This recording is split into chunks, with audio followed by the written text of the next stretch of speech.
Moiz, let's come to the present conflict. You know, there is an active conflict going on. We can say that from a fringe element of the Muslim world, maybe one can argue, but we know that a lot of Muslims have their sentiments in support of, you know, that movement. We all know the names of different organizations, Al-Qaeda and, you know, Zarqawi and stuff. A fatwa was issued by bin Laden back in 1998. And according to this fatwa, which I'm going to read in front of you, the conclusion of the fatwa was, because he quoted from the verses of Surah Tawbah, you know, verse number 5. I'll read it for the translation. Bismillahir Rahmanir Rahim. Then when the sacred months have passed, kill the mushrikeen wherever you find and besiege them and prepare for them ambush. He also quoted from another verse of Surah Baqarah. Fight with them until there is no turbulence and persecution and submission, so Allah becomes supreme. My question to you is, and according to another justification he got with that, since American army has attacked Iraq in 1991, that America and its allies has attacked the world of Islam. And in such cases, jihad is a duty of every Muslim. You as a religious scholar, do you think that he is, according to his argument, he is justified in waging this movement of jihad? As a student of religion, I would like to first clarify that these verses, as you just read them out, they relate particularly to people who had rejected the Prophet Muhammad ﷺ and were punished to a particular divine punishment. And the Muslim army or the companions of the Prophet were acting on behalf of God. And the pronouns used, they relate to specific people over here. They do not relate. First of all, let's take the verse of Surah Tawbah. It specifically relates to the mushrikeen of Mecca. And according to the norms of the Quran, according to the style of the Quran has never called the Christians or the Jews mushrikeen. Whether it does condemn them of having being involved in practical polytheism sometimes, but they are not polytheists as such. They are staunch monotheists. They never proclaim themselves to be ascribing partners to God. This verse does not apply to them. Secondly, the verse that from Surah Baqarah, it again applies to the same people of Mecca, and it cannot be, the address cannot be generalized to the whole world or the whole non-Muslim world. And finally, about the third thing that you mentioned was it's about to fight against America. Because America has declared a war against Iraq. That can be argued. I mean, if this was a call of a Muslim ruler, that we are declaring war against America because they have declared a war against, let's say, Iraq. And obviously, a Muslim ruler would declare such a war under the conditions where he feels that there's a chance of success. You know, a war is not fought to just get martyrs out of your population. It is fought to win.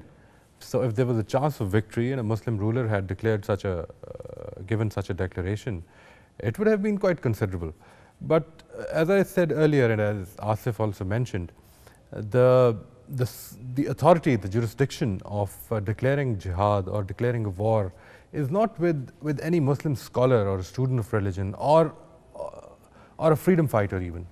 It is with the rulers who enjoy legal authority over their population, who have an authority through which they are implementing laws on their own population first, and then their rule dictates them or suggests to them that they should be taking steps against any foreign aggression or oppression. Before we go, like even this concept that you are implying here, that a ruler has to declare a jihad, this is kind of new for many Muslims, because as I said, a number of Muslims support jihad of the individual groups, but I'll go back before we come to discussion. I want to go back on the verse of the mushrikeen, because a lot of scholars have argued, and even in the present times, I don't know if I should name the scholars, but there is a general belief that the Christians fall into the category of mushrikeen because of their certain beliefs. And and even one scholar has argued, I think, from the Quran, that they come into that category. How would you? The Quran has actually, at a few instances, pointed out that these Christians, these Nazarenes and the Jews, they are involved in some kind of shirk or polytheistic practices. But you see, polytheism in the light of the Quran is not to be involved in something that the Quran declares to be shirk. It is to ascribe to a point of view that you know is shirk, and yet you ascribe to that point of view. No Christians do that. I mean, Christians are strong monotheists. They can be wrong in their ideologies from a Muslim perspective, but they're not polytheists. You cannot define them as polytheists by any sense, any definition, any justified definition. See, when the Muslim scholars say or suggest that Christians fall under the category of polytheists, what they're actually saying is that they're involved in some practices which lead to polytheism, or which are polytheistic from the Muslim perspective. But that is not enough from the Quranic perspective. These Christians, the Roman Christians as we know them today, they have almost the same, there were certain different beliefs of the Nazarenes, which were the Christians to which the Quran has referred to time and again. For instance, they believed in the divinity of Mary as well. But not at a single instance has Quran termed them as mushrik. Wherever all the Arabian groups have been referred to in the Quran, the Nazarenes have always been referred to by the name of Nasara. And the mushrikeen has always been used for the polytheists of the Banu Ismail. Now, the Banu Ismail they ascribed to polytheism. They did not say that there's only one God. They believed in various deities for whatever philosophical reason, but they accepted that this is polytheism, and we ascribe to this belief. This is what polytheism is in the light of the Quran. And a group which does not ascribe to this, a group might say that there are divine creatures, but this is not polytheism. This can be a wrong philosophy. Coming back to the previous comment you made about the legal authority, that jihad is permissible only, what you implied was only under a legal authority. Would you explain on this, like what sort of legal authority? Is it to be a head of state, or any other kind of authority can also do it? It has to be a head of state. It has to be a head of state in the sense that you are living a collective life, and because all those directives of Islam or religion which relate to the collectivity are to be organized by a collective rule, and that rule is not just a moral rule like a father has over a son. It has to be a legal rule, an established rule, whether it be a king or what, that is not the issue right now.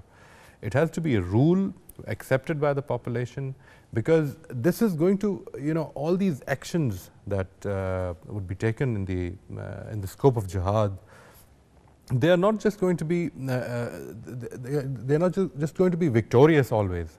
They'll ultimately affect your own collective life as well. So a person who is sitting in that position, to decide what kind of a legal act, what kind of an action, what kind of an aggressive action we can afford to take at this time, only such a person should be in a position to take that action. And taking that point in consideration, this is primarily, it emanates from the mere fact that it relates to this directive of Islam relates to the collectivity. So it has to be organized by the collective, a person in charge of the collectivity.